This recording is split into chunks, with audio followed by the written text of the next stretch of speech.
저희 취재진은 6년 전에 S그룹, 즉 삼성그룹의 노사 전략이란 문건을 보도해드린 바 있습니다. 노조 활동을 무력화하는 사측의 전략을 담은 문건이었습니다. 4년여가 지난 지난해 초에 검찰의 수사가 본격적으로 시작이 됐고 삼성 임직원들이 무더기로 재판에 넘겨졌습니다. 지난주에 삼성 에버랜드 노조 와해 사건에 이어서 오늘 삼성전자 서비스의 노조 탄압 사건 1심 결론이 나왔습니다. 법원은 이상훈 삼성전자 이사회 의장 등 7명에게 실형을 선고하고 법정 구속했습니다. 그러면서 노조를 무너뜨리려는 삼성그룹의 내부 문건이 셀 수도 없이 많다고 지적했습니다. 지금부터 법원의 판단을 자세히 보도해드리겠습니다. 먼저 공다솜 기자입니다. 서울중앙지법은 삼성전자 서비스의 노조 활동을 방해한 혐의로 이상훈 삼성전자 이사회 의장에게 1년 6개월의 실형을 선고했습니다. 이 의장은 당시 삼성전자의 재무 책임자였습니다. 재판부는 노조 와해를 기획하고 주도한 혐의를 인정했습니다. 그러면서 이 의장에게 본인이 실제로 알지 못하는 부분이 있을 수 있지만 증거가 명백해 눈 감을 수 없다고 실형 선고 이유를 설명했습니다. 재판부는 이 의장에 대한 구속영장을 발부하고 법정 구속했습니다. 함께 재판에 넘겨진 강경훈 삼성전자 부사장에게도 노조와의 전략을 기획하고 실행하는 데 매우 중요한 역할을 했다며 1년 6개월의 실형을 선고한 뒤 구속했습니다.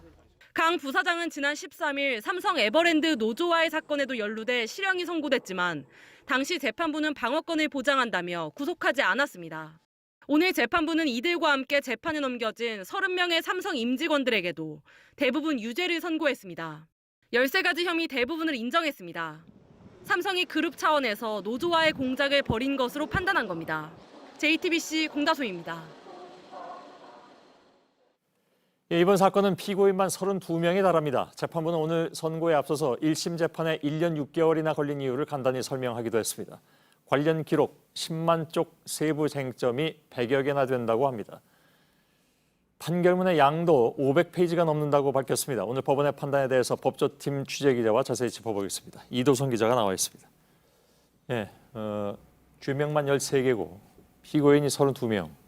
어떤 혐의들이 유죄로 인정이 된 건가요? 네, 먼저 미래전략실과 삼성전자 그리고 삼성전자 서비스 협력업체로 이어지는 부당 노동행위 공모관계를 유죄로 판단했습니다. 이 자세히 말씀드리면 미래전략실에서는 매년 2차례 노조 관련 대응태세 점검을 실시했습니다. 저희 취재진이 6년 전 보도했던 그룹 노사 전략이 2단계에서 들어간 겁니다. 그런가요? 오늘 재판부가 이런 단계를 구체적으로 언급한 것 같은데 좀 더 설명이 필요할 것 같습니다. 네, 삼성전자 등 계열사들은 노조 설립에 대비해 비상 시나리오를 만들었고요. 재판부는 한 임원의 혐의를 설명하면서 수많은 문건이 만들어졌고 미래전략실을 통해서 이 계열사들에 하달됐다 이렇게 표현했습니다. 이 가운데 삼성전자 서비스는 노조가 만들어지자 이를 그대로 시행한 것으로 드러났습니다. 임직원들 그러니까 고위 임원들의 공모는 어떻게 인정이 된 겁니까? 네, 이 법원에 따르면은 앞에서도 말씀드렸지만 이 수많은 문건이 하달됐고 이에 따른 보고들이 있었습니다. 유기적으로 관련 정보가 움직였다고 이 재판부는 판단한 겁니다. 그리고 이 과정에서 상당 부분 이 삼성 고위 임원들에게 보고가 된 걸로 재판부는 판단했습니다. 그래서 그룹 차원에서 공모 관계가 있었다고 이렇게 본 겁니다. 당시에 협력업체들을 폐업시켰다. 그러니까 위장 폐업 얘기들도 나왔던 걸로 알고 있는데 다른 혐의들에 대한 판단은 어떻게 나왔습니까? 네, 재판부는 삼성이 협력업체 폐업을 유도해서 노동조합을 조직하고 운영하는 데 개입했다고 이렇게 인정했습니다. 그 밖에도 노조원 개인정보를 빼돌려서 표적 감사를 하고 또 노조원이라는 이유로 불이익을 줬다 이렇게 판단했습니다. 이상훈 의장에게 협력업체의 폐업, 표적 감사 등을 몰랐다고는 하지만 윗사람의 공모 부분에 있어서 이 지엽적인 부분을 몰랐다는 이유로 책임이 없어지지는 않는다. 이런 취지로 설명을 하기도 했습니다.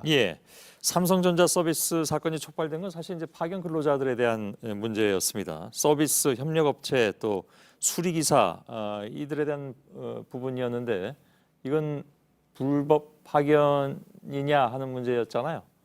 어떻게 나왔습니까? 네, 삼성전자 서비스가 협력업체와 수리기사들에게 직간접적으로 상당한 명령을 해왔다고 봤습니다. 예. 사실상 하부 조직처럼 작동해서 실질적으로 독립성을 찾기 어려웠다고도 밝혔는데요. 결국 기사들을 파견 관계로 봐야 한다면서 그렇게 되면 파견근로법 위반이라고 판단했습니다. 예. 유죄만 있었던 건 아니죠. 무죄가 나오는 건 어떤 부분이었습니까? 네, 이런 기획 폐업에 가담했다는 혐의를 받은 협력업체 사장들은 이 삼성 측의 지시를 거부하기 어려웠을 것으로 봐서 무죄를 줬습니다. 또 양벌 규정으로 이 삼성전자 법인도 재판에 넘겨졌는데요. 이상훈 의장이 법적인 대표자로 볼 수 없다면서 이 삼성전자 주식회사에 대해서는 무죄를 선고했습니다. 예. 마지막으로 삼성하고 노조 측의 입장이 나왔습니다. 네, 이 삼성 노조 측은 조직적인 노조 파괴가 공식으로 확인됐다면서 환영했습니다. 그러면서도 범죄의 중대성에 비해서는 형량이 낮다고도 했습니다. 예. 이에 반해서 삼성 측은 아직까지 별다른 입장을 내놓지 않았습니다. 예, 이도성 기자였습니다. 2013년 JTBC는 삼성의 S그룹 노사 전략 문건을 입수해서 최초로 보도를 해드렸습니다. 삼성 측은 단순히 아이디어 차원이라고 해명한 바 있습니다. 오늘 법원은 당시 문건을 바탕으로 삼성 미래전략실 등이 삼성전자 서비스 노조 와해에 가담했다고 판단했습니다. 여성국 기자의 보도입니다. 2012년 삼성은 S그룹 노사전략 문건을 만듭니다. 삼성이 설립되고 이어온 무노조 경영 원칙을 유지하기 위해서였습니다. 110쪽 이상 문건에는 노조가 만들어지면 바로 와해를 시도하란 조언이 담겼습니다. 문제 인력을 분류해 관리하고 노조 활동을 하면 비위 사실을 모아 징계하라는 내용도 포함됐습니다. JTBC는 2013년 10월 해당 문건을 입수해 보도했습니다. 삼성 측은 문건 작성을 부인했습니다. 이후 검찰 수사 등에서 추가로 드러난 문건에 대해선 아이디어 차원에서 만들어진 것이라고 일축했습니다. 하지만 법원은 이 문건이 조직적인 노조 와해를 위해 만든 것이라고 인정했습니다. 또 문건 그 자체로 범행의 모의와 실행, 공모를 인정할 수 있는 것이 많다고 봤습니다. JTBC 여성국입니다.